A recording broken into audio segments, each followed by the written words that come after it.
नमस्कार साथियों, स्वागत है आप सभी का एग्जाम गुरुजी के वीडियो क्लासेस में। और आज हम भारत के भूगोल की इस 18वीं क्लास में आपसे चर्चा करने वाले हैं भारत में वर्षा का वितरण। तो जलवायु का जो हमारा ये लेक्चर है वो तीसरा करीब लेक्चर है। जलवायु में हम आपकी जलवायु का बेसिक सिद्धांत, जलवायु क्या है, ये सारी चीज़ों की चर्चा कर चुके थे। जलवायु को प्रभावित करने वाले कारक कौन कौन से हैं, हिमालय की स्थिति है, समुद्र से भारत की दूरी बहुत कम है, ठीक है। तो जो स्थितियां हैं उनकी चर्चा कर चुके थे। और विभिन्न जो उच्चावच स्थलाकृतियां हैं, पर्वत हैं, पहाड़ है, पहाड़ियां हैं, वो किस तरह से हमारे भारत की जलवायु को प्रभावित करती हैं। स्थल समीर, समुद्र समीर, इनकी भी चर्चा कर चुके थे।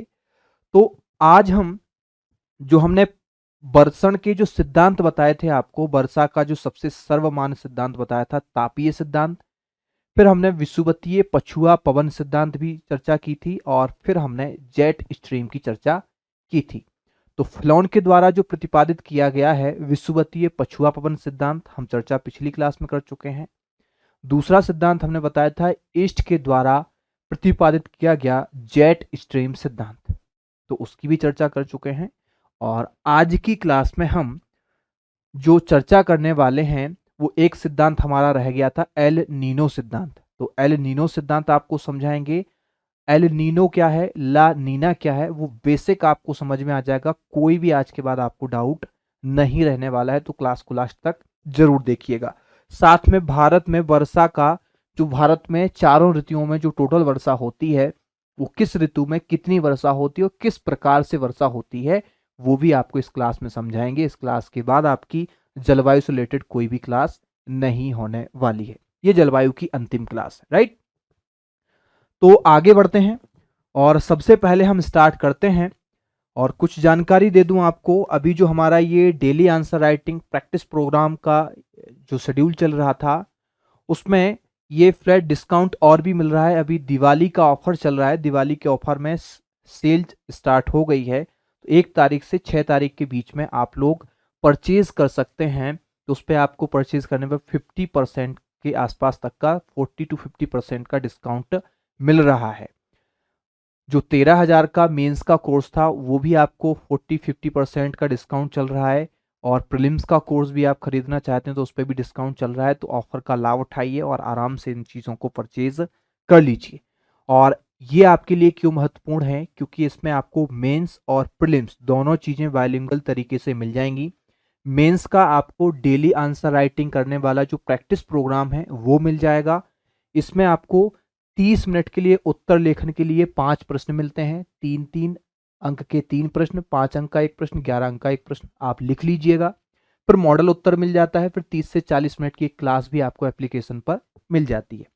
प्रीलिम्स की टेस्ट सीरीज मिल जाएगी जो जिसमें टोटल 100 टेस्ट हैं, 59 टॉपिक वाइज टेस्ट हैं, 20 यूनिट वाइज टेस्ट हैं, 21 एफएलटी हैं और 7,000 से ज्यादा टोटल इसमें क्वेश्चंस आपको मिलने वाले हैं। तो स्टार्ट करते हैं। सबसे पहले जो हमारा सिद्धांत रह गया था, जो हम सिद्धांतों की चर्चा कर रहे थे, कौन से सिद्धांतों की चर्चा कर रहे थे, तो भारतीय मानसून की उत्पत्ति के सिद्धांतों की चर्चा की थी।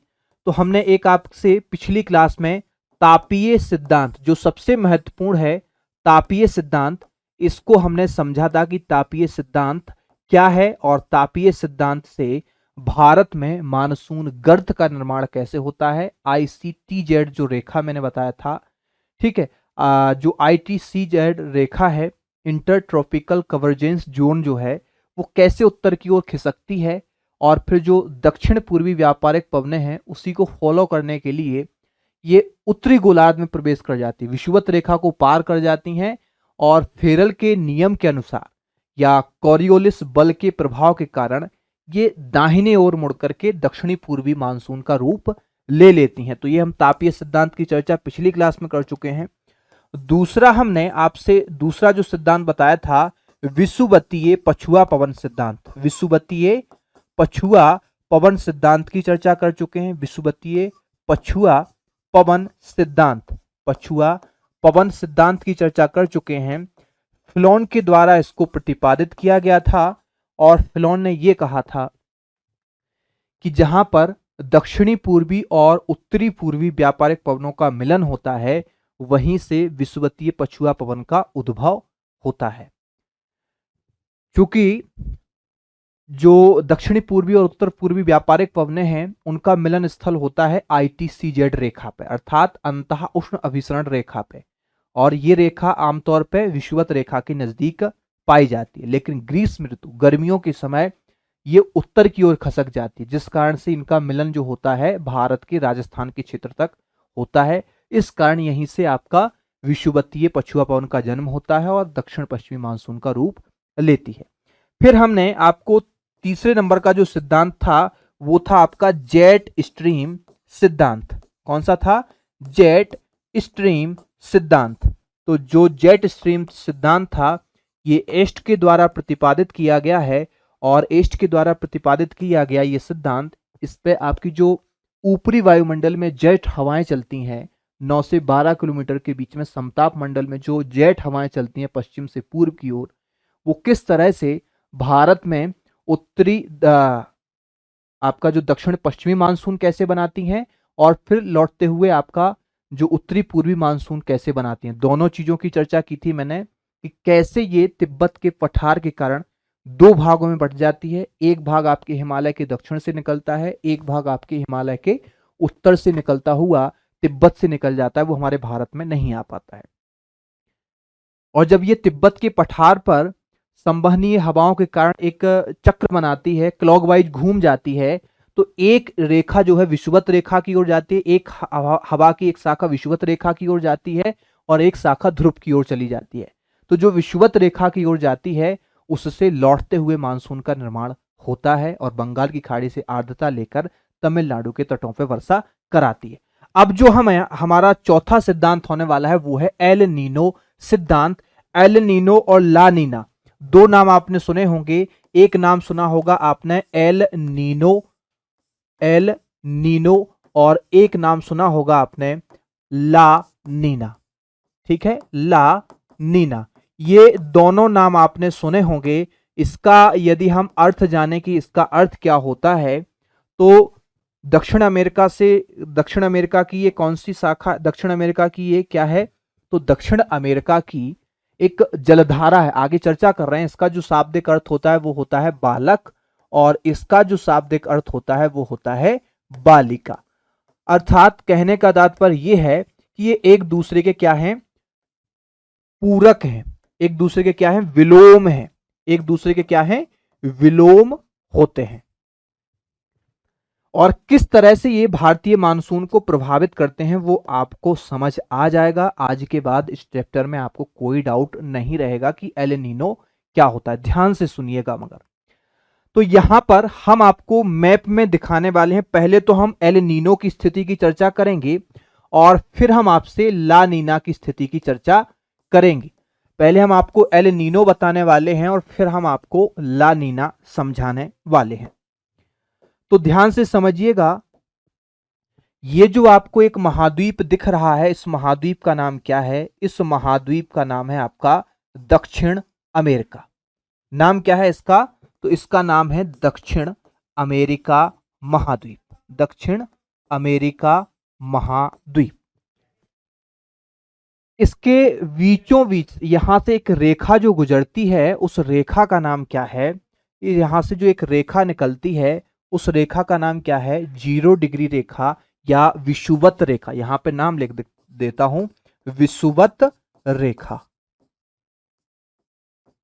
0 डिग्री रेखा या विषुवत रेखा। अब यहां पे एक देश है चिली। यहां पे तो एक चिली है, चिली के पास, चिली के नीचे यहां पे एक देश है जिसका नाम है क्या? पेरू। देश का नाम क्या है? पेरू। तो पेरू ये आपका क्या है? कौन सी दिशा है? इस साइड में कौन सी दिशा होती है? पश्चिमी। और इस साइड में आपकी कौन सी दिशा होती है? पूर्वी। तो दक्षिण अमेरिका के पश्चिमी तट पर या पेरू के पश्चिमी तट पर, पेरू का पश्चिमी तट ही है, पूर्व में तो क्या लगा हुआ है? पूर्व में तो स्थलीय हिस्सा लगा हुआ है। तो पेरू जो दक्षिण अमेरिका का पेरू देश है, इसके पश्चिमी तट पर एक जलधारा का निर्माण होता है। कैसी? पश्चिमी तट पर एक जलधारा बनती है। और वो जलधारा कैसे बनती है? तो समुद्र के अंदर से ठंडा जल ऊपर की ओर आता है। समुद्र के अंदर, समुद्र के ऊपर कैसा होता है, हल्का सा गर्म जल होता है, लेकिन जैसे जैसे गहराई पे जाओगे वैसे वैसे ठंडा जल आता जाएगा। तो समुद्र के अंदर से ठंडा जल और सतह की ओर आता है। जब ठंडा जल सतह की ओर आता है तो वो ठंडा जल धीरे धीरे धीरे धीरे किस ओर बढ़ने लगता है, तो धीरे धीरे धीरे धीरे विषुवत रेखा की ओर बढ़ता है। धीरे धीरे वो ठंडा जल विषुवत रेखा की ओर बढ़ता है और इसी जलधारा को हम क्या बोलते हैं, पेरू की जलधारा। पेरू की जलधारा, या दूसरा नाम आपने इसका सुना होगा हम्बोल्ट की जलधारा। पेरू जलधारा या हम्बोल्ट की जलधारा नाम आपने सुना ही होगा। तो पेरू या हम्बोल्ट जो जलधारा है, ये कैसी जलधारा है, ये आपको पता है, सभी को पता है कि ये कैसी जलधारा है। ये एक ठंडी जलधारा होती है और इसका बहाव किस ओर है, तो ये भी आपको पता है कि दक्षिण से उत्तर की ओर विषुवत रेखा की ओर बढ़ती है। यदि हम बहाव की बात करें यहाँ पे कि इसका प्रवाह किस ओर है, तो प्रवाह आपको पता है कि ये दक्षिण से उत्तर की ओर बहती है। दक्षिण से उत्तर की ओर बहती है और विषुवत रेखा तक जाती है। हम्बोल्ट की जलधारा या पेरू की जलधारा, ये स्थिति कैसी है, ठंडी जलधारा है ना, बहुत ज्यादा गर्म है। और ये है कैसी, इसकी जो ठंडक इसमें ज्यादा होती है। तो ठंडे क्षेत्र में क्या बनता है, हाई प्रेशर बनता है। और ठंडे क्षेत्र में जब हाई प्रेशर बनता है तो हवाएं हाई प्रेशर से लो प्रेशर की ओर जाती हैं। ये मैं आपको कई बार बता चुका हूं।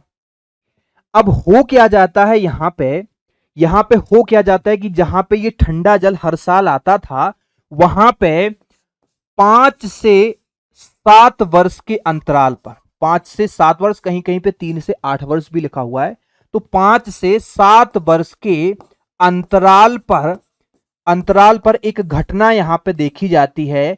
और वो घटना ये होती है कि जहां हर साल यहां पे ठंडा जल नीचे से निकल रहा था, वो इस तरफ से पश्चिम की ओर से क्या होता है, यहां पश्चिम की ओर से क्या होता है, यहां पे पश्चिम की ओर से यहां पे कौन सा जल पहुंच जाता है, गर्म जल पहुंच जाता है। और जैसे ही इस क्षेत्र में गर्म जल पहुंचता है तो नीचे से जो ठंडा जल आ रहा होता है वो ऊपर आना, ठंडा जल ऊपर आना बंद हो जाता है। उसके स्थान पर ये बहुत ही ज्यादा गर्म जल, ठंडी जगह के स्थान पे जहां पे ठंडा जल बहता था वहां पे कौन सा जल बहने लगता है, गर्म जल बहने लगता है। और ये गर्म जल कहां तक जाता है, तो ये जो आपकी पेरू या हम्बोल्ट की जो जलधारा थी वो कैसी थी, ठंडी जलधारा थी, लेकिन वो अचानक से कैसी हो जाती है, बहुत ही गर्म हो जाती है। कैसी हो जाती है, बहुत ही गर्म हो जाती है। अब जब ये गर्म हो जाती है और विषुवत रेखा तक जाती है गर्म जलधारा, तो विषुवत रेखा के बाद ये पश्चिम की ओर मुड़ जाती है। विषुवत रेखा के बाद कहां मुड़ जाती है, पश्चिम की ओर मुड़ जाती है। और पश्चिम की ओर मुड़ करके इस तरह से ये कहां पे आती है, तो ये आपका कौन सा था, ये जो क्षेत्र था वो था आपका पूर्वी प्रशांत। ये कौन सा क्षेत्र है, ये आपका पूर्वी प्रशांत है। सॉरी, ये आपका कौन सा क्षेत्र है, ये अटलांटिक महासागर है। ये कौन सा है, अटलांटिक महासागर है। क्या है ये आपका, अटलांटिक महासागर है।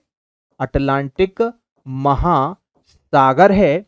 लेकिन ये अटलांटिक महासागर से पूर्वी प्रशांत महासागर की ओर आती है। कहां पे आती है, पूर्वी प्रशांत सागर की ओर आती है। यहां पे मैं लिख देता हूं, ये कौन सा क्षेत्र है, ये आपका पूर्वी प्रशांत है। पूर्वी प्रशांत महासागर, पूर्वी प्रशांत महासागर। ध्यान दीजिएगा कि जब दक्षिण अमेरिका के पेरू के तट से जो हम्बोल्ट या पेरू की जलधारा ठंडी जलधारा होती है, 5 से 7 वर्ष के अंतराल पर यहां अचानक से पश्चिम से एक गर्म जलधारा या गर्म पानी आकर के उस जलधारा का रूप परिवर्तित कर देता है और ठंडे जल के स्थान पर उस धारा से गर्म जल का बहाव होना शुरू हो जाता है। जब ये गर्म जलधारा विषुवत रेखा पर पहुंचती है तो ये पश्चिम की ओर क्या हो जाती है, अपने पश्चिम की ओर या अपने बाईं ओर मुड़ जाती है और पश्चिम की ओर इसका प्रवाह हो जाता है, जिस कारण से ये पूर्वी प्रशांत महासागर के इस क्षेत्र का पूरा जल कैसा हो जाता है, गर्म हो जाता है। इतने क्षेत्र का जल कैसा हो जाता है, ऑस्ट्रेलिया के उत्तरी तट पर या ऑस्ट्रेलिया के उत्तरी पूर्वी तट का और ये पूरे उत्तरी पूर्वी प्रशांत महासागर का जल कैसा हो जाता है, गर्म हो जाता है। और ये स्थिति कब की है, ये स्थिति है आपकी ग्रीष्म ऋतु की। भारत में जब गर्मी पड़ रही होती ना, ग्रीष्म ऋतु, तो ये क्षेत्र कैसा हो जाता है, गर्म हो जाता है, अर्थात निम्न वायुदाब बन जाता है। निम्न वायु दाब यहां पे बन जाता है। वायु का दाब कैसा हो जाता है, लो प्रेशर का यहां निर्माण हो जाता है। बात कर रहे हैं अप्रैल मई की, ठीक है। उसी समय क्या होता है कि भारत में भी सूर्य जो है चमकने लगता है, कर्क रेखा पे सूर्य चमकने लगता है।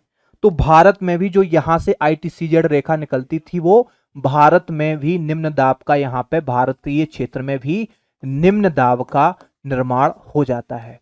निम्न दाब का निर्माण हो जाता है और इस क्षेत्र में क्या रहता है, हाई प्रेशर रहता है। यहां पे मैं नीले रंग से बना देता हूं, यहां पे उच्च दाब रहता है, उच्च दाब रहता है।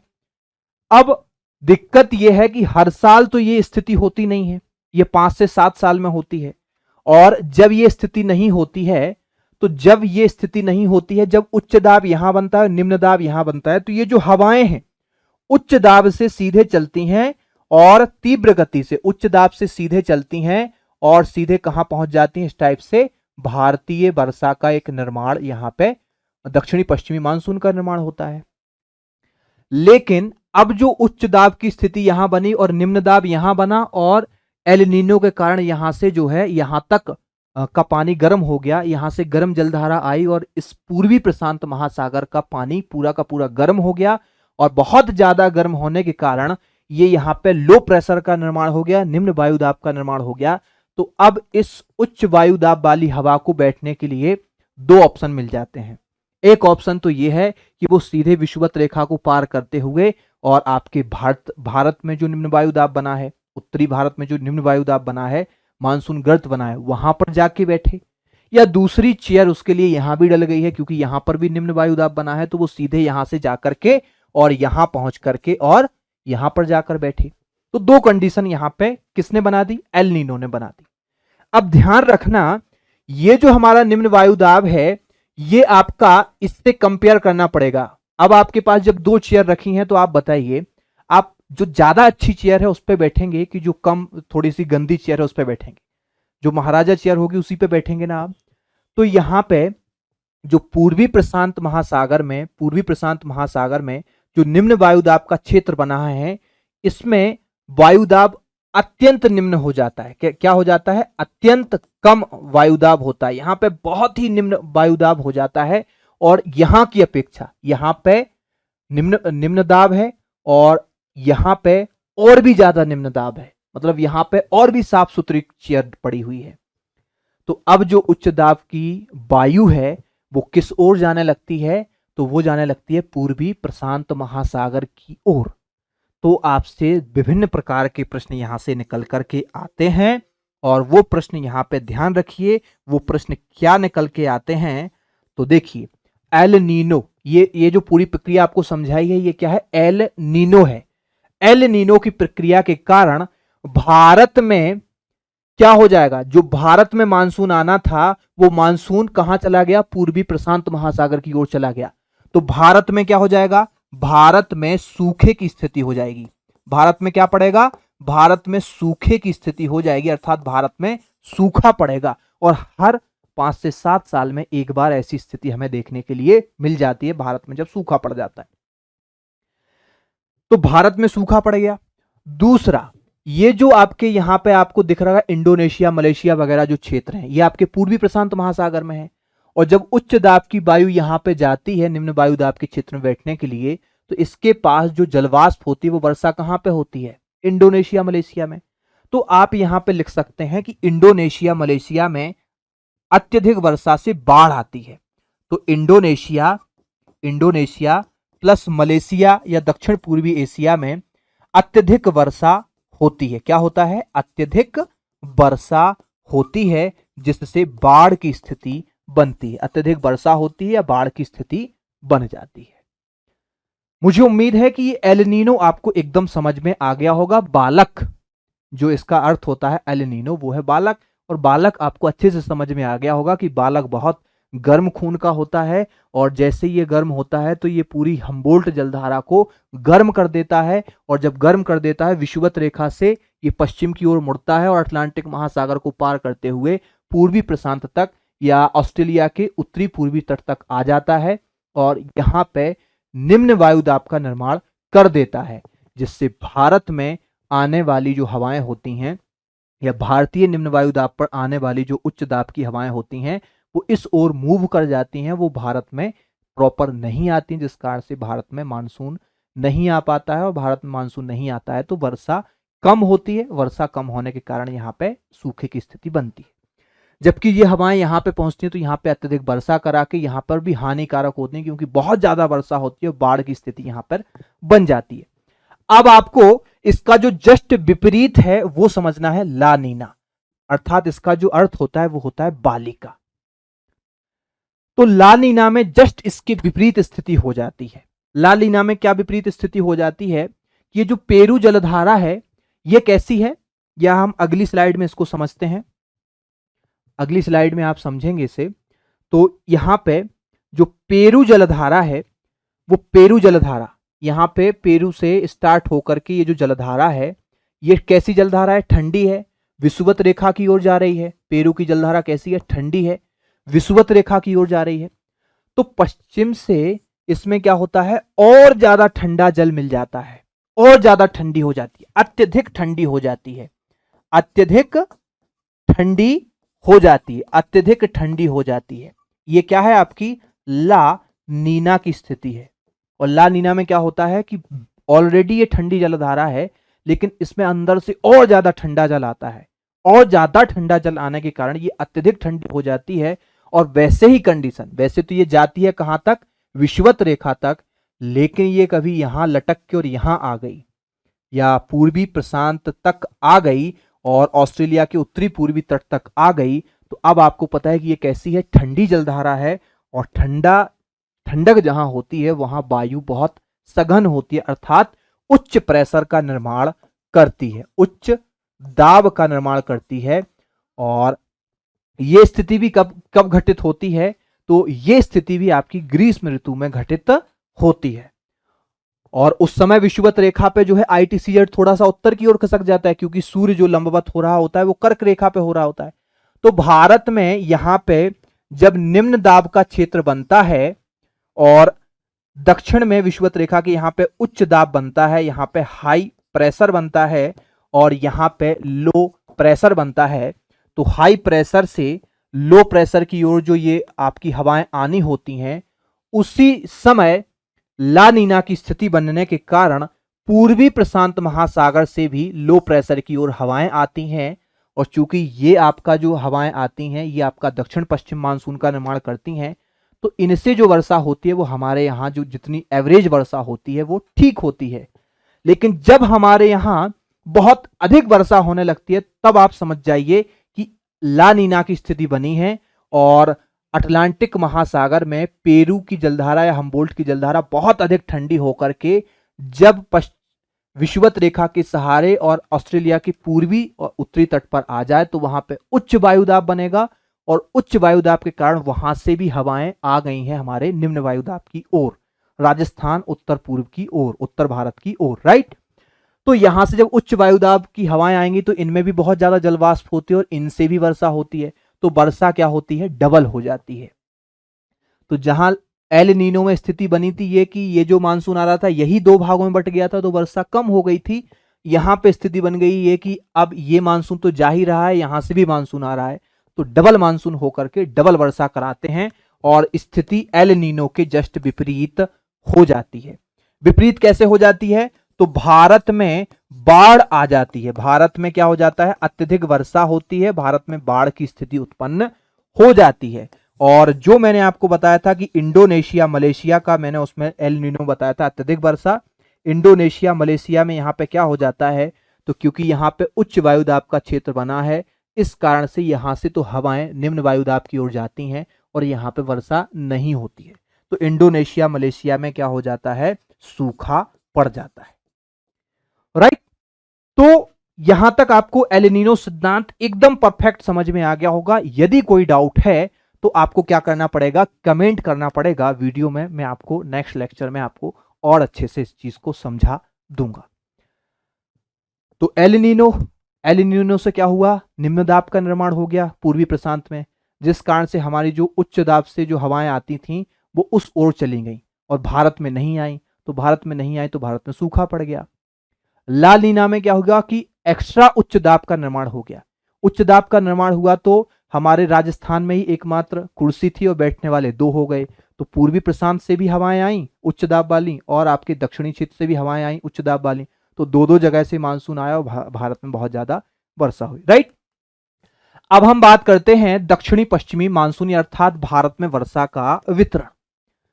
भारत में वर्षा का वितरण जब हम समझते हैं तो हमको चार चीजें समझना है। ठीक है, चार चीजें समझना है। हम चार ऋतुओं की ही चर्चा सीधे सीधे कर लेते हैं। चार चीजों की चर्चा कर लेते हैं। एक तो हम दक्षिणी पश्चिमी मानसून की चर्चा कर लेते हैं कि दक्षिणी पश्चिमी मानसून क्या है, दक्षिणी पश्चिमी मानसून क्या है। और दूसरा, ये दक्षिणी पश्चिमी मानसून जो आता है, ठीक है, ग्रीष्म ऋतु के बाद वर्षा ऋतु हो जाएगी मुख्य। उसके बाद दक्षिणी पश्चिमी मानसून के बाद दूसरा जो हमारा मानसून है, मानसून का निवर्तन काल। ये मानसून का क्या कहलाता है, प्रस्फोटन काल। फिर दूसरा आता है मानसून का निवर्तन या लौटता हुआ मानसून या उत्तर पूर्वी मानसून, उत्तर पूर्वी मानसून। तो फिर इसकी चर्चा करेंगे। ये आपका हो जाएगा शरद ऋतु का मानसून। इसके बाद आ जाएगा आपका शीत ऋतु और शीत ऋतु में आ जाएगा पश्चिमी विक्षोभ। शीत ऋतु में हम क्या देखते हैं, पश्चिमी विक्षोभ से जो वर्षा होती है वो भी समझ लेते हैं। और लास्ट में हम आपसे चर्चा कर लेते हैं गर्मियों की ऋतु में जो मानसून पूर्व काल की वर्षा होती है, मानसून पूर्व काल की वर्षा, मानसून पूर्व काल की वर्षा या मानसून का पूर्व काल। तो मानसून का प्रस्फोटन अर्थात मानसून का आगमन, फिर मानसून का निवर्तन अर्थात मानसून का लौटना। दो चीजें तो मानसून में हो गई, वर्षा ऋतु, शरद ऋतु। उसके बाद आपकी शीत ऋतु, शीत ऋतु में जो वर्षा हो जाती है जिसे मावट बोलते हैं वो क्या है, पश्चिमी विक्षोभ में समझ लेंगे। लास्ट में मानसून का पूर्व काल, मानसून आता है वर्षा ऋतु में जून में, लेकिन जून के पहले अप्रैल और मई में जो वर्षा होती है वो है मानसून का पूर्व काल। तो मानसून का पूर्व काल क्या है वो भी समझ लेते हैं, एक एक करके समझ लेते हैं। वर्षा का वितरण यह है कि भारत में जो पश्चिमी घाट पर्वत है, दक्षिण में बहुत ज्यादा ऊंची चोटियां हैं, बहुत ज्यादा ऊंची हैं। जैसे जैसे उत्तर की ओर बढ़ते जाओगे इनकी ऊंचाई कम होती जाएगी, ऊंचाई कम होती जाएगी तो वर्षा का प्रभाव भी कम होता जाएगा। दक्षिण में देखोगे अनाईमुड़ी 2695, फिर डोडाबेट्टा। इस तरह से आप उत्तर की ओर जाओगे तो फिर ब्रह्मगिरी पहाड़ी, ब्रह्मगिरी के बाद आपकी महाबलेश्वर, फिर महाबलेश्वर के बाद कालसुबाई। तो जैसे जैसे ऊंचाई कम होती जाएगी वैसे वैसे वर्षा भी कम होती जाएगी। यहाँ 350 सेंटीमीटर है, यहाँ 300 है, यहाँ 280 है, यहाँ पे 250 है, यहाँ पे 200 ही है। ठीक है, 200 से भी कम होती है। ठीक है, तो इस तरह से वर्षा का वितरण कम होता जाता है। यहाँ पे टकराता है मानसून। फिर जो आपका यहाँ पे हिमालय है, हिमालय से टकरा के सबसे ज्यादा वर्षा आपकी कहाँ होती है, उत्तर पूर्वी क्षेत्रों में भी होती है। तो यहाँ पे इस डायग्राम से, इस मानचित्र से आप देखेंगे कि भारत में जो सबसे कम वर्षा है वो एक तो होती है जैसलमेर अर्थात राजस्थान के सबसे पश्चिमी इलाके में, और दूसरा है आपका लेह लद्दाख के क्षेत्र में। इन क्षेत्रों में 20 सेंटीमीटर से भी कम वर्षा होती है। भारत में सबसे कम वर्षा का स्थान है लद्दाख का लेह नामक स्थान। राइट, भारत में सबसे ठंडा जो स्थान है वो है द्रास, वो भी आपका लद्दाख में ही पड़ता है। इसके अलावा दूसरे नंबर पे फिर हम बात करें तो दूसरे नंबर पे जो आपको दिख रहा होगा वो है आपका राजस्थान का हल्का सा आपका कच्छ का क्षेत्र और राजस्थान का पश्चिमी, लेकिन पूर्णतः पश्चिमी नहीं, राजस्थान का क्षेत्र आ जाता है, थोड़ा सा पंजाब हरियाणा भी आ जाता है। और इस तरह से आपका ये पूरा क्षेत्र जो है वो आ जाता है 20 से 40 सेंटीमीटर के वर्षा वाले क्षेत्रों में। ठीक है, थोड़ा सा यहाँ पे एक पेटी आपको यहाँ पर भी दिख रही होगी। इसी तरह से जब हम आगे बढ़ते हैं और फिर देखते हैं 40 से 60 सेंटीमीटर वर्षा का जो क्षेत्र है वो इस तरीके से आपका दर्शाया गया है। इसमें पश्चिमी मध्य प्रदेश भी शामिल हो जाता है, गंगा का मैदान भी शामिल होता है, पश्चिमी क्षेत्र, राइट। और ये आपका आंध्र प्रदेश के कुर्नूल तक अर्धचंद्राकार पेटी में निकल जाता है। मध्य प्रदेश के इंदौर से और आंध्र प्रदेश के कुर्नूल जिले तक अर्धचंद्राकार पेटी में ये क्षेत्र निकल जाता है। इसके बाद आगे देखें तो हम 60 से 100 सेंटीमीटर के वर्षा वाले क्षेत्रों में देखेंगे तो ये वाला क्षेत्र आपको दिख रहा होगा, राइट। ये वाला जो क्षेत्र है वो आपको कैसा हो रहा होगा, दिख रहा होगा। ये आपका थोड़ा सा यहाँ पे कर्नाटक में चंदन वगैरह के वृक्ष हैं वो आपके शामिल हो जाते हैं।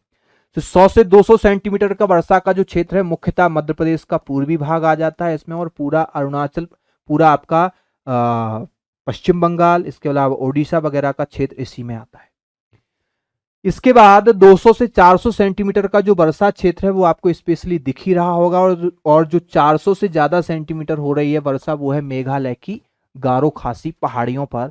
मासिन राम विश्व का सर्वाधिक वर्षा वाला स्थान देखने के लिए मिलता है। अब दक्षिण पश्चिम मानसून की चर्चा करें तो यहां पे दक्षिण पश्चिम मानसून आपको समझना ये है कि जैसे ही आपका ये, ठीक है, दक्षिण पश्चिम मानसून क्या है कि इसके बारे में मैं चर्चा आपसे कर चुका हूं कि जो पश्चिम राजस्थान से लेकर और ये उत्तर के मैदान में जो मानसून का गर्त बनता है, बहुत ज्यादा गर्मी होने के कारण यहाँ पे लो प्रेशर का निर्माण होता है। तो उस लो प्रेशर के खाली स्थान को, जहां पे लो प्रेशर होता है, गर्मी होती है, वहां से हवा उठ जाती है, वो स्थान खाली हो जाता है। तो उस खाली स्थान को भरने के लिए दक्षिणी गोलार्ध की जो उत्तर दक्षिणी पूर्वी व्यापारिक पवनें हैं वो पवनें विषुवत रेखा को पार करके और भारत में उस खाली स्थान को भरने के लिए आ जाती हैं, और जैसे ही ये विषुवत रेखा के ऊपर आती हैं तो कोरियोलिस बल या फेरल के नियम के अकॉर्डिंग अपने दाईं ओर मुड़ जाती हैं, और जैसे अपने दाईं ओर मुड़ती हैं तो दो शाखाओं में ये बट जाती हैं, ये बंगाल की खाड़ी की शाखा और ये अरब सागर की शाखा। ये कौन सी है, अरब सागर की शाखा, और ये है आपकी बंगाल की खाड़ी की शाखा। कल मैंने आपको बताया था कि अरब सागर और बंगाल की खाड़ी की शाखा से मध्य प्रदेश के किस क्षेत्र में वर्षा होती है, तो मध्य प्रदेश के रीवा पन्ना पठार में दोनों ही मानसूनी दोनों ही शाखाओं से वर्षा होती है। ये जो शाखा है थोड़ी सी प्रभावी रहती है। जो ये स्थिति है कब की होती है, वर्षा ऋतु की ये स्थिति होती है, और वर्षा ऋतु की ये स्थिति है।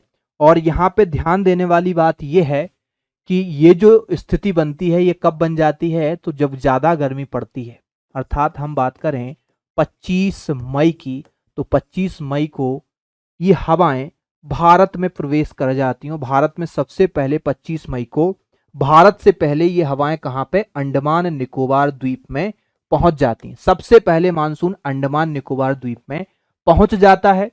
उसके बाद दूसरे नंबर पे हम बात करें तो पश्चिमी घाट से टकराता है जब मानसून, तो ये स्थिति होती है 1 जून की। 25 मई को बंगाल की खाड़ी में टकराता है, 25 मई को अंडमान निकोबार द्वीप समूह में आ जाता है मानसून। 1 जून को बंगाल की यहाँ पे पश्चिमी घाट पर्वत से टकरा के मालाबार तट पर वर्षा कराता है, सबसे ज्यादा वर्षा कराता है यहाँ पे।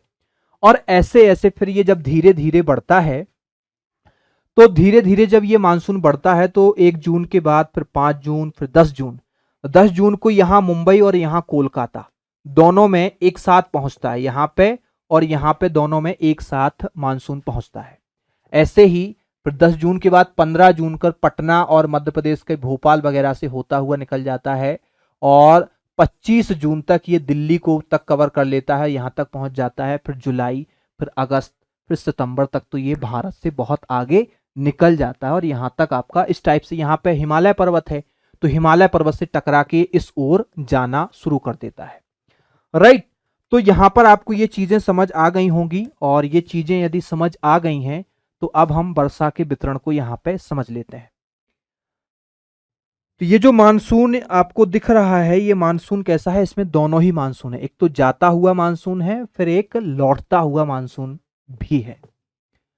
तो दक्षिणी पश्चिमी मानसून आपका 25 मई से लेकर के, या 25 मई से अंडमान निकोबार में स्टार्ट हो जाता है। आप मानिए कि स्थिति हम यहां पे लिख लेते हैं,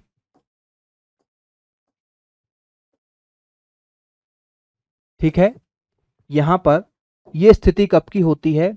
शीत ऋतु, सॉरी वर्षा ऋतु।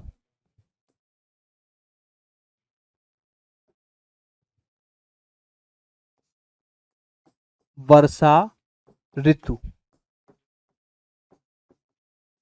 ठीक है। वर्षा ऋतु कब से कब तक? तो ध्यान रखना, एक आपकी 15 जून से, मुख्यतः मान रहे हैं 15 जून से 15 सितंबर, 15 जून से 15 सितंबर तक का ये मौका है जब ये मुख्यतः स्टार्ट हुआ मानसून। और 15 जून से 15 सितंबर तक ये मानसून चलेगा।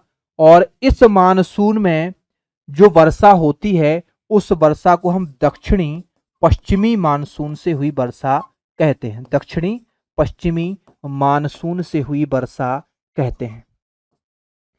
दक्षिणी पश्चिमी मानसून से जो वर्षा होती है वो कुल वर्षा का, टोटल जो पूरे साल भर में वर्षा होती है 100%, उसका यदि हम परसेंट निकालें तो मोटे तौर पे हम बोल देते हैं 80%, लेकिन ऐसा नहीं है।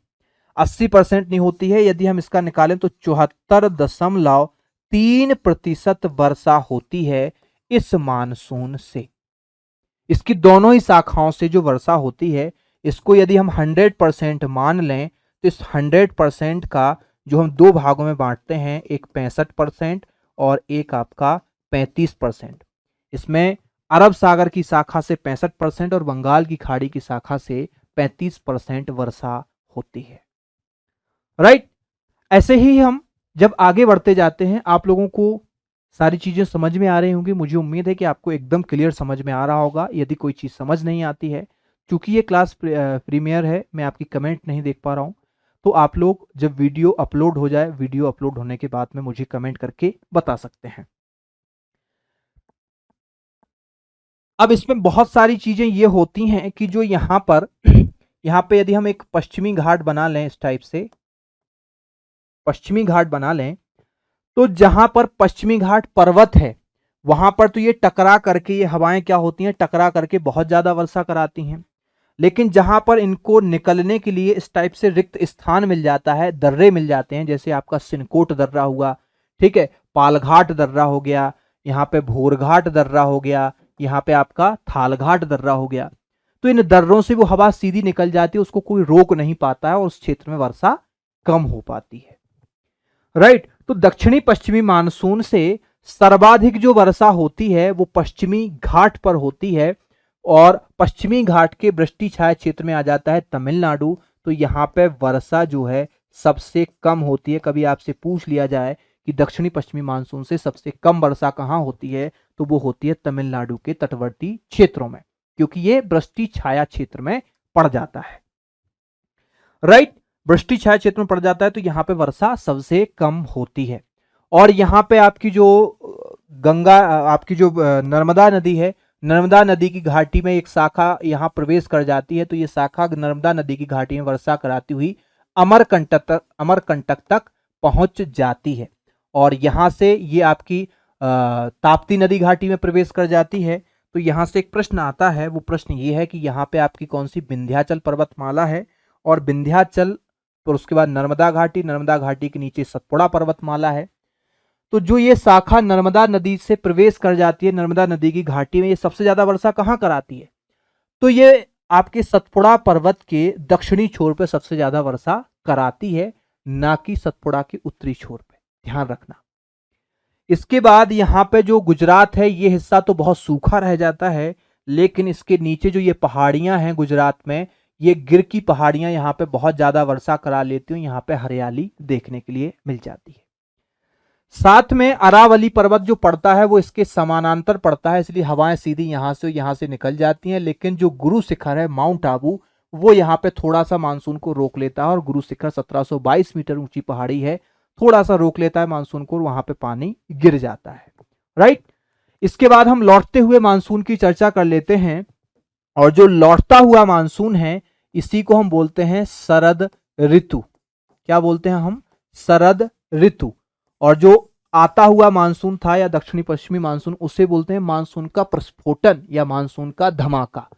और इसे क्या बोला जाता है, तो इसे बोला जाता है निवर्तित मानसून। निवर्तित मानसून या प्रत्यावर्तित मानसून, प्रत्यावर्तित मानसून, ध्यान रखिएगा, निवर्तित मानसून या प्रत्यावर्तित मानसून इसे कहा जाता है।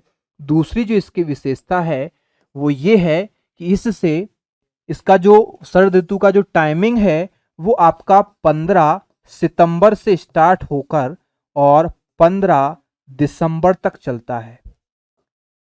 ठीक है, 15 सितंबर से चलकर अक्टूबर नवंबर तक, ठीक है, नवंबर या दिसंबर भी मान लो, तो 15 दिसंबर तक चलता है। इस समय इस क्षेत्र में इससे जो टोटल वर्षा होती है वो कुल वर्षा का 13% वर्षा होती है। कुल वर्षा की 13% जो वर्षा होती है वो इसी समय होती है। इसे मानसून का लौटता हुआ मानसून या इसे हम उत्तरी पूर्वी मानसून भी कहते हैं, उत्तरी पूर्वी मानसून भी कहते हैं। और इस उत्तरी पूर्वी मानसून से जो सर्वाधिक वर्षा होती है वो तमिलनाडु के तटों पर होती है, तमिलनाडु के तट पर या कोरोमंडल तट पर होती है। क्यों होती है वो भी आपको समझा देते हैं। यहां पे ये है आपका लौटता हुआ मानसून। ये लौटता हुआ मानसून है। जब ये मानसून यहां से आया था तो इसमें अरब सागर की जो अरब सागर के पानी की जो जल की वाष्प थी वो इसमें थी, अर्थात यहां से जब हवाएं गई थी तो उनमें जलवाष्प थी। इस कारण से जलवाष्प थी तो यहां पे पश्चिमी घाट पर्वत से टकरा के यहां पे वर्षा हो गई। लेकिन जैसे यहां से गया वर्षा कराते कराते वहां तक पहुंचा तो क्या हो गया, जलवाष्प खत्म हो गई, जलवाष्प खत्म हो गई। जब आपकी ITCZ रेखा यहां थी इसलिए हवाएं इस तरफ से ITCZ की ओर गई। लेकिन यह स्थिति कब की थी आपकी, अप्रैल मई जून की। लेकिन जून के बाद जुलाई अगस्त सितंबर तक तो यहां पे ITCZ धीरे धीरे नीचे की ओर खसकी और आपकी ये स्थिति है अक्टूबर नवंबर की। और अक्टूबर नवंबर में जो ITCZ रेखा होती है वो आपकी कहां पहुंच जाती है, विषुवत रेखा के पास पहुंच जाती है। तो वहां पे निम्न दाब का क्षेत्र बन जाता है और यहाँ पे फिर क्या ठंडी पड़ने लगती है, इस कारण से यहाँ उच्च दाब का क्षेत्र बन जाता है। इसलिए ये हवाएं उच्च दाब से निम्न दाब की ओर जाने के लिए अग्रसर होती हैं और वापस लौटती हैं। वापस लौटती हैं तो उसी स्पीड से वापस लौटती हैं उत्तरी पूर्वी व्यापारिक पवनों के रूप में। और ये हवाएं यहां से आ रही हैं, इसलिए इन हवाओं को समुद्र की क्या नहीं मिल पा रही है, तो समुद्र की जलवाष्प नहीं मिल पा रही है, अर्थात ये सूखी हवाएं होती हैं। तो यहाँ पे आपकी पश्चिमी घाट से टकराएंगी भी, ऊपर भी उठेंगी तो भी उनमें जलवाष्प नहीं है तो वर्षा नहीं होगी। लेकिन ध्यान रखिए यहां से जो हवाएं आ रही हैं वो बंगाल की खाड़ी क्षेत्र से आ रही हैं और बंगाल की खाड़ी में टेम्परेचर थोड़ा सा ज्यादा होता है, इसलिए यहाँ पे क्या होता है, यहाँ की जलवाष्प इनमें मिल जाती है। और जैसे ही इनकी जलवाष्प इनमें मिल जाती है तो यहाँ पे आपका पूर्वी घाट पर्वत, और पूर्वी घाट से जब जलवाष्प युक्त हवा टकराती है तो टकरा करके पवन विमुख ढाल में ये बादल बनते हैं और कोरोमंडल तट पर तमिलनाडु के तटों पर भयंकर वर्षा होती है अक्टूबर नवंबर में।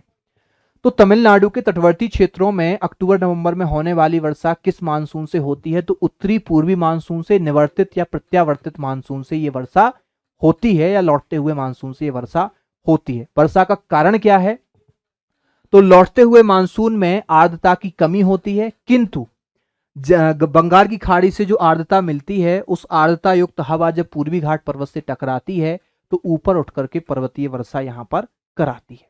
राइट, तो मुझे उम्मीद है ये भी आपको समझ में आ गया होगा। आगे बढ़ते हैं और पश्चिमी विक्षोभ की चर्चा कर लेते हैं। पश्चिमी विक्षोभ क्या होता है कि यहां पे एक मैप मैंने लगाया हुआ, उस मैप में आपको समझा देते हैं। यह है आपका कौन सा क्षेत्र, तो यह है आपका भूमध्य सागर। भूमध्य सागर, भूमध्य सागर में ठंडियों के समय, ये शीत ऋतु की चर्चा कर रहे हैं। ये कौन सी चर्चा है आपकी, शीत ऋतु की चर्चा कर रहे हैं। और शीत ऋतु की जो चर्चा है वो आपकी 15 दिसंबर से 15 मार्च की बात आपसे की जा रही है। 15 दिसंबर से 15 मार्च की अवधि में ये आपकी चर्चा कर रहे हैं। उस समय क्या होता है कि सूर्य की जो स्थिति होती है वो दक्षिणी गोलार्ध में होता है, अर्थात बहुत नीचे होता है। यहां पे तो इस क्षेत्र में तो बर्फ तक जम जाती है। राइट, यहां पे क्या हो जाती है, बर्फ जम जाती है। तो यहां पर शीत कटिबंधीय चक्रवातों का उद्भव होता है। शीत कटिबंधीय अर्थात शीतोष्ण चक्रवात की उत्पत्ति होती है। भूमध्य सागर में कौन से चक्रवात उठते हैं? तो शीतोष्ण चक्रवात उठते हैं। शीतोष्ण चक्रवात, साइक्लोन यहाँ पे जन्म लेते हैं, और जब शीतोष्ण चक्रवात उठते हैं तो उनका जल यहां से ऐसा ऐसा ऐसा ऐसा ऊपर की ओर उठना शुरू हो जाता है। और शीतोष्ण चक्रवात का जो जल ऊपर की ओर उठता है वो पश्चिम से पूर्व की ओर, पश्चिम से पूर्व की ओर जो हवाएं चलती हैं, पश्चिम से पूर्व की ओर जो हवाएं चलती हैं वो कौन सी हैं? पछुआ पवने। कौन सी? पछुआ पवने, jet stream, sorry, jet stream है। वो क्या है आपकी? जेट स्ट्रीम, पश्चिमी जेट स्ट्रीम, जेट स्ट्रीम। ये जो पश्चिमी जेट स्ट्रीम होती हैं ये बहुत ही तीव्र गति से पश्चिम से पूर्व की ओर चल रही होती हैं। कल मैंने आपको क्लास में समझाया था। तो ये यहां से सीधी जा रही होती हैं। जब ये सीधी जा रही होती हैं तो इनमें होता क्या है कि इनकी लपेटे में ये भूमध्य सागर के शीतोष्ण कटिबंधीय चक्रवातों का जल आ जाता है, और वो जल कहां पे गिरता हुआ?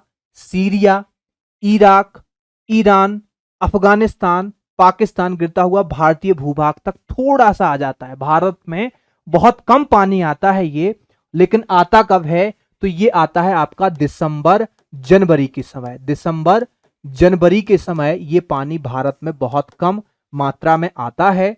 और भारत में क्यों आता है? क्योंकि ये जो पश्चिमी जेट स्ट्रीम है, ये जेट स्ट्रीम आपकी सीधे जा रही होती है, लेकिन सीधे जाते वक्त इसमें दिक्कत ये आ जाती है कि यहां पे है आपका तिब्बत पठार। कौन सा है? तिब्बत पठार। तिब्बत पठार ऊंचा है, तो ये हवा तिब्बत पठार से दो शाखाओं में बढ़ जाती है। एक शाखा आपकी तिब्बत पठार के ऊपर से निकल जाती है, और एक शाखा आपकी तिब्बत पठार के नीचे से आती है। और जब ये तिब्बत पठार के नीचे से ये शाखा आती है तो यहाँ पे लो प्रेशर का निर्माण तो नहीं होता है, यहाँ पे हाई प्रेशर ही रहता है, बहुत ज्यादा हाई रहता है। और लेकिन एक शाखा जब नीचे से आती है तो ये जो जल इनके लपेटे में आ गया है ठंडा जल है, और वो ठंडा जल सीरिया, इराक, ईरान ऐसे गिरते हुए, पाकिस्तान, अफगानिस्तान गिरते हुए भारत के राजस्थान में सबसे ज्यादा ये पानी गिर जाता है। पंजाब में 18% और यूपी में 4% ये वर्षा होती है। और इसे राजस्थान में क्या कहा जाता है? तो राजस्थान में इसे मावट कहा जाता है। क्या कहा जाता है? मावट या मावटा कहा जाता है। ध्यान रखिएगा, शीत ऋतु में जब ये पानी गिरता है तो इसे हम मावट या मावटा कहते हैं राजस्थान में। लेकिन ये हमारी शीत ऋतु में जो हमारी जो फसलों की सिंचाई कर रहे होते हैं हम उस समय, जनवरी दिसंबर में, गेहूं वगैरह, सरसों वगैरह में, ये जब वायुमंडल में ऊपर से गिरता है तो वायुमंडल में 78% नाइट्रोजन होता है। तो इसमें क्या होता है, जब पानी की बूंदें गिरती हैं तो वो नाइट्रोजन मिक्स हो जाता है पानी की बूंदों में, और जब ये हमारे फसलों में गिरती है तो नाइट्रोजन युक्त पानी गिरता है और हमारी फसलों को प्राकृतिक रूप से नाइट्रोजन मिल जाता है। इस कारण से यदि मावट अच्छा पड़ जाता है, उत्तर भारत में बहुत कम पड़ता है, राजस्थान और पंजाब में पड़ता है, उत्तर प्रदेश में पड़ता है, मध्य प्रदेश में बहुत कम, कभी कभार, वो भी पश्चिमी क्षेत्रों में। तो कभी पड़ जाता है मावटा उत्तरी क्षेत्र में, तो पड़ जाता है मावटा तो आपको यूरिया देने की आवश्यकता नहीं पड़ती, क्योंकि यूरिया से नाइट्रोजन की पूर्ति होती है। तो यूरिया देने की आवश्यकता नहीं पड़ती है, एकदम सही तरीके से यूरिया की पूर्ति हो जाती है।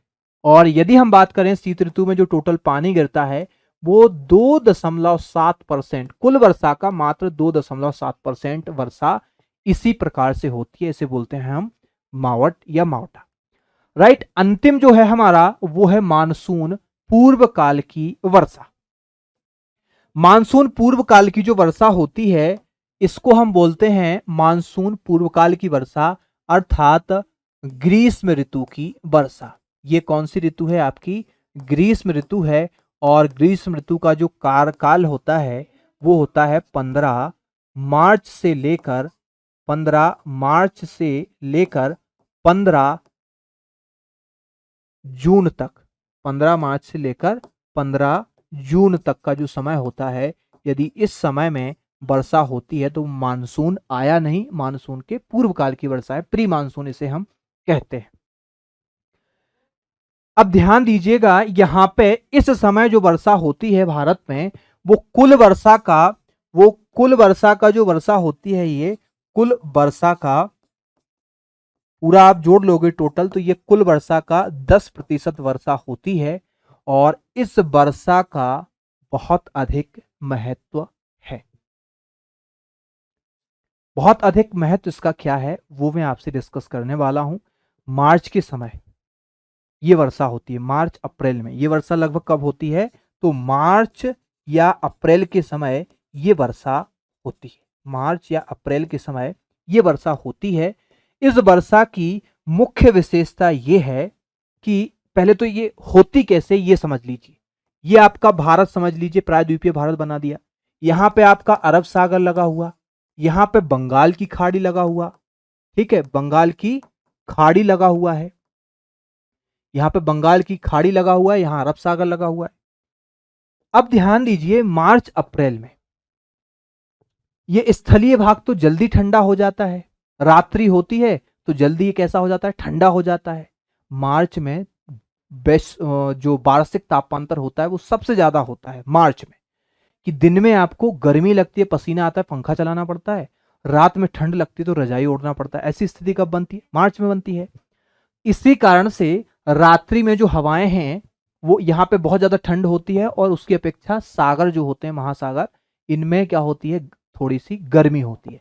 तो हवाएं स्थल से समुद्र की ओर चलती हैं रात में, और दिन में क्या होता है? ये बहुत ज्यादा गर्म हो जाते हैं, जबकि बंगाल की खाड़ी का जो जल है उतना ज्यादा गर्म नहीं हो पाता, इसलिए हवाएं यहां से यहां की ओर चलती हैं। तो ये हवाएं स्थल समीप समुद्र समीप चलती रहती हैं। ये तो वार्षिक चलती हैं, वर्ष भर चलती हैं। इसी कारण से क्या कहा जाता है? भारत की जलवायु जो है वो मानसूनी है, क्योंकि हवाओं की दिशा बदलती रहती है। तो बंगाल की खाड़ी में जब दो हवाएं टकरा जाएं, एक हो निम्न दाब वाली वायु और दूसरी हो उच्च दाब वाली वायु, तो निम्न दाब वाली जो वायु होती है, जैसे मैंने बता दिया कि जो बीच जो है, सेंटर जो है, केंद्र में आपका क्या हो जाए? लो प्रेशर का निर्माण हो जाए। ये एक स्थिति है जो यहाँ पे क्या है? लो प्रेशर है, बहुत ज्यादा यहाँ पे गर्मी है केंद्र में, ये लो प्रेशर है। यहाँ पे निम्न वायु दाब है, वायु बहुत ही कम है। तो और इसके चारों ओर क्या है? ठंडक है। तो वो वायु क्या करेगी? वो वायु ऐसे ऐसे घूम करके और इस ठंडे इलाके की ओर जाना चाहती है, गर्म इलाके को भरना चाहती है। और इसी समय ये स्थिति यहां से यहां पहुंच जाती है। तो चक्रवात क्या होते हैं? गतिशील होते हैं। पहले यहां था, फिर यहां, यहां, यहां, यहां, इस तरह से ये तटवर्ती क्षेत्रों तक आ जाते हैं। और इनमें होता क्या है कि वायु जो है, जैसे ही ये ठंडी वायु, ये क्या है? हाई प्रेशर है, और ये वायु कैसी है? ठंडी है। और ये वायु कैसी है? गर्म है। तो ये ठंडी वायु जब केंद्र में पहुंचती है तो ये भी कैसी हो जाती है? गर्म हो जाती है। कोई चीज जब गर्म होती है तो वो हल्की होती है, और जैसे ही ये वायु कैसी होती है? हल्की होती है। तो ये हल्की होकर के ऊपर की ओर उठने लगती है। और जब ये वायु ऊपर की ओर उठने लगती है तो चूंकि ये गर्म वायु है, कैसी है? गर्म वायु है। और गर्म वायु में बहुत ज्यादा जल की आर्द्रता है, जलवाष्प है। और जैसे जैसे ये ऊपर जाती है वायुमंडल में, तो ऊपर क्या होता है? ऊपर जैसे पहुंचती है तो ये ठंडी होना शुरू हो जाती है। और जैसे ये ठंडी होती है तो ठंडी होने से फिर इसका संघनन होने लगता है, एड्रियाटिक ताप बोलते हैं। उस एड्रियाटिक ताप ह्रास के कारण ये बादलों का निर्माण कर देती है, और इन बादलों से फिर जो वर्षा होती है वो कहलाती है आपकी चक्रवातीय वर्षा। चक्रवातीय वर्षा। तो जो चक्रवातीय वर्षा होती है मुख्यतः बंगाल की खाड़ी और अरब सागर में भी होती है। ये तटवर्ती क्षेत्रों में, विशेषकर उड़ीसा, आंध्र प्रदेश वगैरह में, यहाँ पे मुंबई में और गुजरात में, ये जो चक्रवातों से जो वर्षा होती है उसी को हम चक्रवातीय वर्षा या मानसून पूर्व काल की वर्षा के नाम से जानते हैं। ये मानसून पूर्व काल की वर्षा चक्रवातों के द्वारा आती है। इन्हीं चक्रवातों के लपेटे में कभी कभी मछलियां आ जाती हैं, समुद्री जीव जंतु आ जाते हैं। तो कभी आपने देखा होगा कि कहीं पेपर वगैरह में पढ़ा होगा कि मछलियों की वर्षा हुई, तो एक्चुअली मछलियों की वर्षा नहीं हुई, चक्रवातीय वर्षा हुई। और उस समय जब यहां से चक्रवात उठा तो मछलियों का झुंड वहीं था और वो चक्रवात में खिंच गया, और जैसे ही वर्षा हुई तो वो फिर वर्षा के साथ में वो मछलियां नीचे आ गईं। तो वो आपकी, एक बार पुणे में बड़ी बड़ी मछलियों की वर्षा हुई थी, हाईवे जाम हो गया था। पेपर में आया कि पुणे में वर्षा से हाईवे जाम हो गया मछलियों की वर्षा से, तो वो मछलियों की वर्षा, मेढकों की वर्षा, जो भी हैं समुद्री जीव जंतु, वो इसी कारण से गिरते हैं। राइट, एकदम समझ में आ गया। तो कुल वर्षा का 10% ये वर्षा होती है। महत्वपूर्ण विशेषता की यदि हम यहां बात करें तो वो ये है कि इस वर्षा के अनेक जगह अनेक नाम हैं। इसके क्या हैं? अनेकों नाम हैं, और ये बहुत ही लाभदायक है। कैसी है ये वर्षा? लाभदायक है। अब आप समझिए कि लाभदायक क्यों है। तो यहां पे देखिए, केरल की हम बात करें तो मार्च अप्रैल में केरल के जो आम के बाग हैं, आम के बाग, केरल में आम के जो बाग होते हैं, वो मार्च अप्रैल में आम जो है पकने पे आता है। उस समय यदि पानी गिर जाता है तो जल्दी पक जाता है, आम को जल्दी पका देता है, इसलिए इसे केरल में आम्र वर्षा कहा जाता है। आम्र वर्षा कहा जाता है। राइट, आम्र वर्षा इसे कहां कहा जाता है? केरल में कहा जाता है, क्योंकि आम कोई फसल को पका देती है। प्रीलिम्स में क्वेश्चन पूछा जाता है कि आम्र वर्षा क्या है? आमों का टपकना, आमों की वर्षा। तो आमों की वर्षा नहीं होती है, केरल में आम के फल जो हैं जल्दी पक जाते हैं, आम जल्दी पक जाता है वर्षा होने से, इस कारण से इसे आम्र वर्षा कहा जाता है। तो केरल में आम्र वर्षा कहा जाता है। कर्नाटक जो है, कर्नाटक में जो कॉफी के, कहवा के जो बागान होते हैं वो जल्दी पक जाते हैं, इस कारण से इसे कर्नाटक में क्या कहा जाता है? चेरी ब्लास्म, चेरी के फल ब्लास्म या कॉफी वर्षा के नाम से कहा जाना जाता है। तो कर्नाटक में चेरी ब्लास्म या कॉफी वर्षा कहा जाता है। यदि बात हम यहीं पे असम की करें तो असम में ये चाय के बागानों के लिए अच्छी होती है, इसलिए असम में इसे चाय वर्षा कहा जाता है। और उत्तरी पूर्वी भारत की बात करें, बंगाल वगैरह की बात करें, तो वहां पे इसे नार्वेस्टर कहा जाता है। नार्वेस्टर कहा जाता है। उत्तरी पूर्वी भारत की बात करें तो वहां इसे नार्वेस्टर कहा जाता है। लेकिन एक जगह इससे दिक्कत हो जाती है। ठीक है, एक जगह कहां पे दिक्कत हो जाती है? तो जहां पे जो फसल है वो बैसाख तक कट नहीं पाती है, तो वहां पर इसे काल वैसाखी भी कहा जाता है। ठीक है, इसे क्या कहा जाता है? पश्चिम बंगाल के आसपास में काल बैसाखी कहा जाता है। काल बैसाखी क्यों कहा जाता है? आपको समझ में आ गया कि जहां पे जो है मार्च तक फसल कट नहीं पाती है, थोड़ा लेट कटती है फसल, और लेट कटती है तो फसल कटते समय यदि पानी गिर जाए तो ये दिक्कत देता है, फसल को क्या कर देता है? गीला कर देता है, जिससे लंबे समय तक आर्द्रता रहती है और फसल अच्छे से प्रॉपर सूख नहीं पाती, जिस कारण से उनकी जो थ्रेसिंग है वो सही समय पर नहीं हो पाती है। तो काल बैसाखी कहाँ कहा जाता है? चाय वर्षा कहाँ कहा जाता है? नार्वेस्टर कहाँ कहा जाता है? कॉफी वर्षा या चेरी ब्लास्म कहाँ कहा जाता है? आम्र वर्षा कहाँ कहा जाता है? ये आपको याद होना चाहिए। क्यों कहा जाता है ये भी आपको याद होना चाहिए। ये तो चक्रवातीय वर्षा हुई, लेकिन एक इसका ये साइक्लोन था, एक एंटी साइक्लोन होता है। साइक्लोन आपका उत्तरी गोलार्ध में कैसा चलता है? एंटी क्लॉकवाइज चलता है, दक्षिणी गोलार्ध में क्लॉकवाइज चलता है। और एंटी जो साइक्लोन होता है, एंटी साइक्लोन या प्रति चक्रवात जो होता है, उसमें स्थिति उल्टी होती है। बाहर होता है निम्न दाब, अंदर होता है उच्च दाब। तो हवा अंदर से बाहर की ओर जब आती है, अंदर से बाहर की ओर आती है, तो उसे हम बोलते हैं प्रति चक्रवात। और इसमें जब हवा ऊपर की ओर नहीं उठती है बल्कि ऊपर से नीचे की ओर बैठती है, तो चक्रवात में क्या होता है? हवाएं तेज चलती हैं और विनाशकारी होता है, वर्षा होती है। प्रति चक्रवात में हवाएं नहीं चलती हैं, शांत मौसम होता है, वर्षा नहीं होती है, साफ मौसम होता है। आगे बढ़ते हैं, और यहाँ पे जो है हमने एक चित्र लगाया हुआ है, जिस चित्र को देख करके आप इसका अंदाजा लगा सकते हैं कि ये है आपका चक्रवात, जिसमें अंदर लो प्रेशर बना, जिससे हवा ऊपर उठी और बादलों का निर्माण हुआ।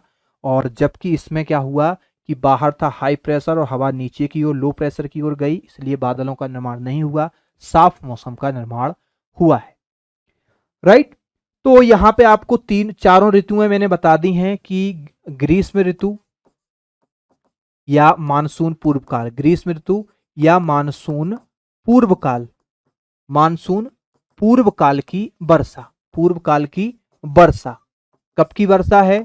तो आपकी 15 मार्च से 15 जून, 15 मार्च से 15 जून के बीच की जो वर्षा है वो कितनी होती है? टोटल 10% वर्षा होती है। कैसे होती है?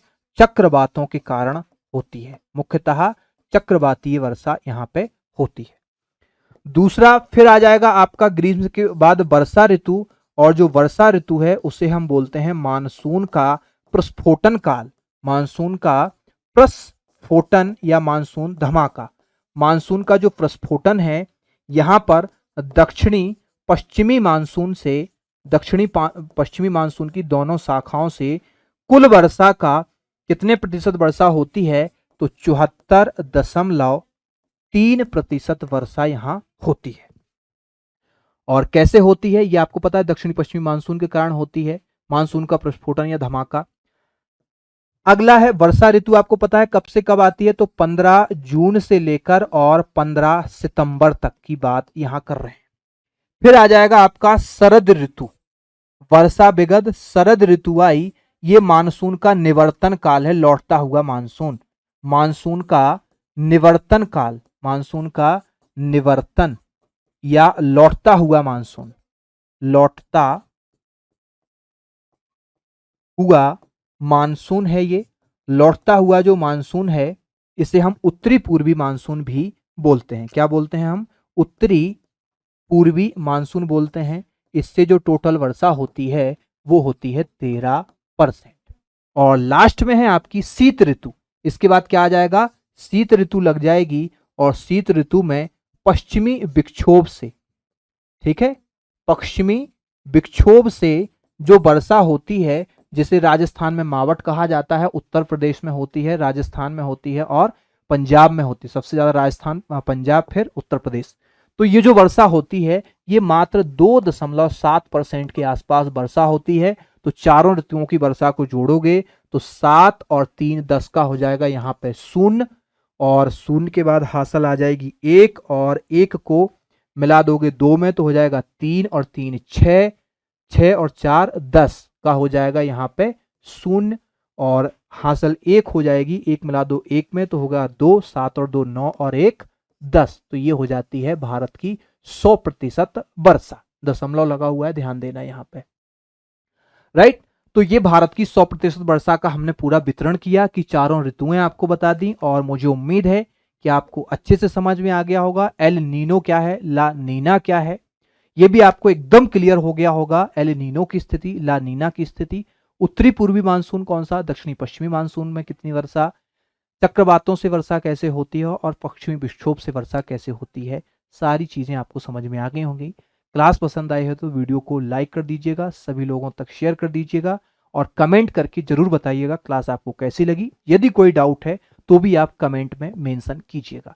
मिलते हैं आपसे नेक्स्ट लेक्चर में एक नए टॉपिक के साथ, जल्द मुलाकात होगी। दिवाली की आप सभी को शुभकामनाएं मेरी ओर से, आप सभी को दिवाली की बहुत बहुत शुभकामनाएं। मिलते हैं नेक्स्ट लेक्चर में। जय हिंद, जय भारत।